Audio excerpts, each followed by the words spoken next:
श्री स्वामी समर्थ. नमस्कार सर्वांना. श्री स्वामी समर्थ कृपा या माझ्या मराठी यूट्यूब चॅनलवर तुम्हा सर्वांचं मनापासून खूप खूप स्वागत. 25 ऑगस्ट 2025 पासून श्रावण महिन्याला सुरुवात होत आहे. श्रावण महिन्याला व्रतवैकल्यांचा महिना आणि सर्व महिन्यांचा राजा असं म्हटलं जातं, कारण वर्षभरातील इतर महिन्यांपेक्षा सणवार, व्रतवैकल्य, उत्सव हे कोणत्या महिन्यात केले जातात तर ते श्रावण महिन्यातच. म्हणूनच श्रावण महिन्याला अनन्यसाधारण असं महत्त्व आहे. बघा, श्रावण महिन्यातील काही व्रतवैकल्य महिला आपल्या पतीच्या दीर्घायुष्यासाठी करत असतात, तर काही व्रत ही मुलांच्या सुखासाठी, त्यांच्या निरोगी आयुष्यासाठी, उज्ज्वल भविष्यासाठी आई वडिलांकडून केली जातात. बघा, श्रावण महिन्यातील प्रत्येक दिवसाला महत्त्व आहे. प्रत्येक दिवशी कोणत्या ना कोणत्या देवी देवतांची उपासना ही केली जाते, व्रत केलं जातं. त्यापैकीच एक अतिशय महत्त्वाचं व्रत म्हणजे जिवतीचं व्रत. यंदा श्रावणाची सुरुवात ही शुक्रवारी जिवतीच्या पूजनानेच होत आहे आणि यावर्षी आपल्याला 5 श्रावणी शुक्रवार पूजेसाठी मिळणार आहेत.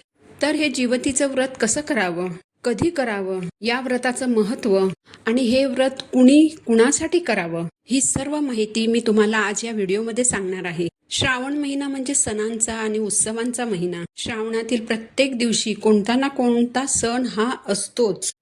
श्रावणातील प्रत्येक सण वेगळा आणि प्रत्येक सणाची तयारीही वेगळी करावी लागते. आज आपण बोलणार आहोत श्रावण शुक्रवारबद्दल. श्रावण शुक्रवारी आपण काय करतो तर श्रावण शुक्रवारी आपण जिवतीची पूजा करतो. सर्वप्रथम आपण जिवतीचा कागद आणि जिवतीच्या कागदावरील चित्रांचा अर्थ समजून घेऊया.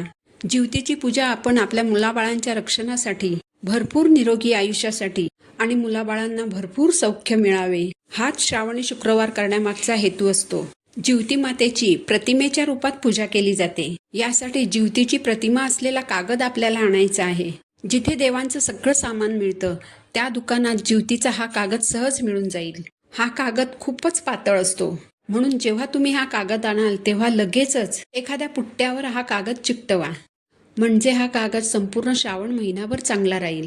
कारण हा कागद आपल्याला संपूर्ण श्रावण महिना वापरायचा आहे. हा कागद देवघरात ठेवून या कागदावर असलेल्या प्रतिमांची आपल्याला दर शुक्रवारी पूजा करायची आहे. आता जिवतीच्या या कागदावर जी वेगवेगळी चित्र आहेत त्यांचा अर्थ मी तुम्हाला थोडक्यात सांगते. जिवतीच्या या एकाच प्रतिमेत 4 वेगवेगळ्या देवतांच्या स्वतंत्र प्रतिमा आहेत. जिवतीच्या या प्रतिमेत पहिलं जे चित्र आहे ते नरसिंहाचं. नरसिंह हे भगवान विष्णूंचा चौथा अवतार. भगवान विष्णूंनी बालभक्त प्रल्हादाच्या रक्षणाकरिता नरसिंहाचं रूप घेतलं आणि हिरण्यकश्यपूचा वध केला. ही कथा आपल्या सर्वांच्या परिचयाची आहे. भगवान श्रीहरी विष्णूंनी बाळ प्रल्हादाचं हिरण्यकश्यपूपासून म्हणजेच दैत्यापासून रक्षण करण्यासाठी नरसिंह अवतार धारण केला होता. म्हणजेच बालकांचं रक्षण करण्याकरिता बालभक्तांसाठी अवतार घेतलेला म्हणजे नरसिंह अवतार. म्हणूनच भगवान विष्णूंच्या या नरसिंह अवताराची आपण शुक्रवारी पूजा करतो. म्हणजेच घरात ओढवणाऱ्या आपत्तींपासून नरसिंह बाळाचं रक्षण करतात. जसं की उंचावरून पडणे, आगीपासून जर हानी होणार असेल तर त्यापासून वाचवणे, विषबाधा होण्यापासून वाचवणे. यानंतरची दुसरी जी प्रतिमा आहे ती कालिया मर्दन करणाऱ्या श्रीकृष्णाची. बघा, या चित्रामध्ये भगवान बाळकृष्ण कालिया नागावर नाचत आहेत. आता या कागदावर कालिया मर्दनाची प्रतिमा का बरं, तर या प्रसंगात बाळकृष्ण आणि त्याचे मित्र यमुना तीरी खेळत असताना त्यांचा चेंडू यमुनेच्या पाण्यामध्ये जाऊन पडतो. त्या खोल पाण्यामध्ये कालिया नावाचा एक विषारी नाग राहत असतो. तो चेंडू आणण्यासाठी श्रीकृष्ण यमुनेच्या डोहात उडी मारतो. पण चेंडू आणण्यासाठी प्रथम श्रीकृष्णाला कालिया नागाचं मर्दन करावं लागतं. याचा अर्थ काय तर श्रीकृष्ण कालिया नागाला मारत नाही तर त्याचं मर्दन करतो. म्हणजेच कालिया नागाला न मारता त्याला अभय देऊन यमुनेतून त्याला निघून जाण्यास सांगतो. सरपटणाऱ्या प्राण्यांपासून वाचवणारा, महत्त्वाच्या प्राण्यांना अभय देणारा, वाईट प्रसंगातून वाचवणारा कृष्ण बालकांचे बाहेरच्या आपत्तींपासून रक्षण करतो. जसं की खेळताना ओढवणाऱ्या आपत्ती, सरपटणाऱ्या प्राण्यांमुळे येणारं संकट, यापासून वाचवणारा कृष्ण कालियामर्दन रूपात पूजला जातो. म्हणून कृष्णाच्या या कालियामर्दन प्रतिमेला जिवतीच्या कागदावर स्थान आहे. यातील तिसरं जे चित्र आहे ते म्हणजे जिची आपण शुक्रवारी पूजा करणार आहोत त्या जरा जिवंतिकेचं हे चित्र आहे. जरा आणि जिवंतिका या यक्षगणातील देवता होत्या. यक्षिणीची सखी म्हणजे जिवती. जिवंतिका म्हणजे दीर्घायू प्रदान करणारी अशी ही देवता. म्हणूनच श्रावणातल्या दर शुक्रवारी घरातील सर्व बाळगोपाळांना निरोगी दीर्घायुष्य लाभावे याची प्रार्थना करण्याकरता हिची पूजा केली जाते. या चित्रामध्ये देखील देवी पाळण्यातील बालकाला आणि आजूबाजूच्या बालकांना खेळवत असल्याचं दिसतं. आता चौथी आणि सगळ्यात शेवटी जी प्रतिमा येते ती बुध बृहस्पतीची आहे. बुध ग्रह हा हत्तीवर बसलेला आहे. त्याने हातात अंकुश धारण केलेला आहे. तर बृहस्पती म्हणजे गुरु हा वाघावर बसलेला आहे आणि त्याने हातात चाबूक घेतलेला आहे.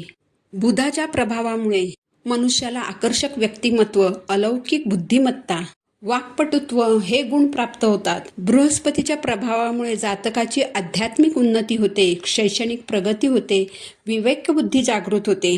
बुधाचं वाहन आहे हत्ती. हत्ती हे उन्मत्ततेचं प्रतीक आहे. मानवी मनाला येणारी उन्मत्तता आपल्या बुद्धिमत्तेने व्यक्तित्वाचा अंकुश घालून आवर घालावा हे बुध प्रतिमेवरून लक्षात येते. बृहस्पतीचं वाहन आहे वाघ. वाघ हे अहंकाराचं प्रतीक आहे. मानवी मनाला अहंकार लवकर चिकटतो आणि कोणताही अहंकार मानवाच्या सर्व प्रकारच्या प्रगतीमध्ये व आध्यात्मिक साधनेतही बाधक ठरतो. मानवाच्या या अहंकारावर आपण ज्ञानाच्या, गुरुकृपेच्या आशीर्वादाने ताबा कसा मिळवावा हे बृहस्पतीची प्रतिमा आपल्याला शिकवते. म्हणूनच बुध बृहस्पती यांना जिवती प्रतिमेत स्थान मिळालं.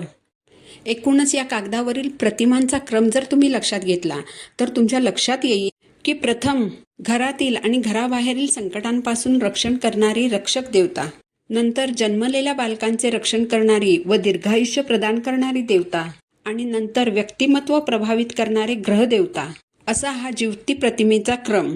म्हणजेच एका मातृशक्तीने दुसऱ्या रक्षक व पालक शक्तीचे केलेले पूजन म्हणजेच जिवती पूजन. तर ही पूजा कशी करायची हे आता आपण जाणून घेऊया. तर हा जो कागद आहे हा तुम्ही पुठ्ठ्यावर चिकटवून तुमच्या देवघरात ठेवू शकता किंवा देवघराच्या बाजूलाही ठेवू शकता. आता ही पूजा कोण करू शकतं? तर लक्षात घ्या की प्रत्येक आई आपल्या बाळासाठी ही पूजा करू शकते. यामध्ये सौभाग्यवती आई, विधवा आई असा भेदभाव केला जात नाही. म्हणजेच कोणतीही आई आपल्या अपत्यासाठी ही पूजा करू शकते. ही पूजा तुम्ही देवघरातही करू शकता किंवा स्वतंत्रपणे पूजा मांडूनही करू शकता. जर तुम्ही स्वतंत्रपणे पूजा करणार असाल तर शुक्रवारी संध्याकाळी जिथे तुम्हाला जिवतीची पूजा करायची असेल तिथे एक पाट मांडायचा. पाटाभोवती रांगोळी काढा. पाटावर वस्त्र अंथरा. सर्वप्रथम दिवा अथवा समई लावून घ्या, कारण कोणतीही पूजा ही अग्नीच्या साक्षीनेच करायची असते. पाटावर एका बाजूला थोडेसे तांदूळ ठेवून त्यावर दिवा स्थापित करा. दिवा प्रज्वलित करून दिव्याची पूजा करून घ्या. दिव्याला हळद कुंकू, फूल अर्पण करा, अक्षता अर्पण करा.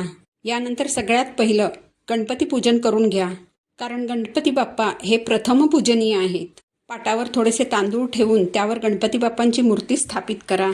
बाप्पांना चंदन, हळद कुंकू अर्पण करा. जास्वंदाचं फूल किंवा कोणतंही लाल फूल अर्पण करा. गुळ खोबऱ्याचा नैवेद्य अर्पण करा. बाप्पांना निरांजनाने ओवाळून घ्या. यानंतर तुमच्या कुलस्वामिनीची आणि लक्ष्मी मातेची पूजा करून घ्या, कारण श्रावणी शुक्रवार म्हणून जरी आपल्याला जिवती देवीची पूजा करायची असली तरी आपण हे विसरायचं नाही की शुक्रवार हा आपल्या कुलस्वामिनीची आणि लक्ष्मी मातेची सेवा करण्याचा वार आहे. त्यामुळे तुमच्या कुलदेवीची आणि लक्ष्मी मातेची पूजा करून घ्या. कुळदेवीला आणि लक्ष्मी मातेला हळद कुंकू अर्पण करा, फूल अर्पण करा, गोडाधोडाचा नैवेद्य अर्पण करा, निरांजनाने ओवाळून घ्या. यानंतर जिवतीचा जो कागद आहे त्यावर ज्या ज्या प्रतिमा आहेत त्यावर तुम्ही गंध, हळद कुंकू अर्पण करून घ्या. मात्र गंध, हळद कुंकू अर्पण करताना पूजेचे नियम लक्षात ठेवा, कारण विष्णू भगवान असतील किंवा त्यांचं कोणतंही रूप असेल तर त्यांना हळद कुंकू अर्पण केलं जात नाही. आणि जिवतीच्या या कागदावर भगवान नरसिंहांची प्रतिमा आहे, श्रीकृष्णाची प्रतिमा आहे. यामुळे पूजेचे नियम पाळूनच पूजा करा. जिवतीच्या या पूर्ण चित्राला आघाडा, दुर्वा आणि फुलं यांची माळ अर्पण करा. आता ही माळ कशी बनवली जाते? तर आघाड्याची ही पानं सुईने ओवली जात नाहीत. म्हणजेच सुईमध्ये धागा घालून त्या धाग्याने ही पानं ओवली जात नाहीत, तर हातानेच त्या धाग्याची गाठ तयार करायची आणि एकेका गाठीमध्ये आघाड्याचं पान, दुर्वा आणि फुलं बांधून घ्यायची. आघाड्याची 5 किंवा 7 पानं वापरून तुम्ही ही माळ बनवू शकता आणि ही माळ तुम्हाला जिवतीच्या संपूर्ण चित्राला घालायची आहे. यानंतर या चित्राला 21 मण्यांचं हळदी कुंकू लावलेलं गेज वस्त्र अर्पण करायचं आहे. कापसाचं गेज वस्त्र बनवणं जर तुम्हाला शक्य नसेल तर तुम्ही लाल धागा देखील अर्पण करू शकता. पण लाल धागा देखील जर नसेल तुमच्याकडे तर सफेद धागा घेऊन त्याला हळद कुंकू लावून तो धागा देखील तुम्ही अर्पण करू शकता. यानंतर विडा अर्पण करा. नागवेलीची 2 पानं घ्या, त्यावर 1 सुपारी आणि 1 फळ ठेवा आणि हा विडा अर्पण करा. सर्व देवी देवतांना अक्षदा अर्पण करा. धूप दीप अगरबत्तीने ओवाळून घ्या. सर्व पूजा झाल्यानंतर एक श्लोक म्हणायचा आहे. मंत्र असा आहे, जरे जिवंतिके देवी बालयुक्ते प्रमोदिनी रक्षाव्रते महाशक्ती पूर्ण कामे नमस्तुते. या श्लोकाचा अर्थ असा आहे, हे जीवती देवी माझ्या मुलाबाळांना दीर्घायुषी कर, त्यांचं रक्षण कर. यानंतर मुलांचं औक्षण करा. पण एक लक्षात घ्या की या दिवशी पुरणाचे दिवे बनवून त्या दिव्यांनी मुलांचं औक्षण केलं जातं. आता पुरणाचे दिवे कसे बनवायचे तर बघा, पुरणपोळीचं जे पुरण असतं त्याचा गोळा बनवून त्याला थोडासा दिव्यांचा आकार द्यायचा. त्या दिव्यांमध्ये तुपात भिजवलेल्या वाती घालायच्या आणि हे दिवे प्रज्वलित केल्यानंतर शक्य तितक्या लवकर म्हणजे पटकन मुलांना ओवाळून घ्यायचं. जर तुमची मुलं परगावी असतील किंवा तुमची मुलं तुमच्यापासून लांब राहत असतील तर एका ताटामध्ये दिवा गंध अक्षता घेऊन त्या दिव्याने 4ही दिशांना ओवाळायचं आहे आणि 4ही दिशांना अक्षता टाकायच्या आहेत. म्हणजे तुमची मुलं ज्या दिशेला असतील त्यांना तुम्ही तुमच्या राहत्या घरातूनच ओवाळलं असा त्याचा अर्थ होईल. हे करताना माझ्या मुलाबाळांना दीर्घायुषी कर, त्यांचं रक्षण कर अशी जीवती देवीला प्रार्थना करायची. याचबरोबर देवांनाही ओवाळायचं, त्यांना प्रार्थना करायची की जिथे माझी लेकरं आहेत तिथे त्यांचं रक्षण कर, त्यांना सुखात ठेव अशी मनोमन देवालाही प्रार्थना करायची. आता जीवतीचं हे व्रत करताना उपवास करावा का तर ज्यांना झेपत असेल त्यांनी जरूर उपवास करावा. पण ज्यांना झेपत नसेल त्यांनी नुसती जीवती देवीची पूजा केली तरीही चालणार. ही पूजा झाल्यानंतर तुमच्या आजूबाजूला ज्या महिला असतील त्यांना तुम्ही हळदी कुंकवाला बोलू शकता. त्यांना चणे फुटाणे दूध साखर देऊ शकता. तर अशा प्रकारे अगदी साध्या सोप्या पद्धतीने जीवतीची पूजा करायची आहे.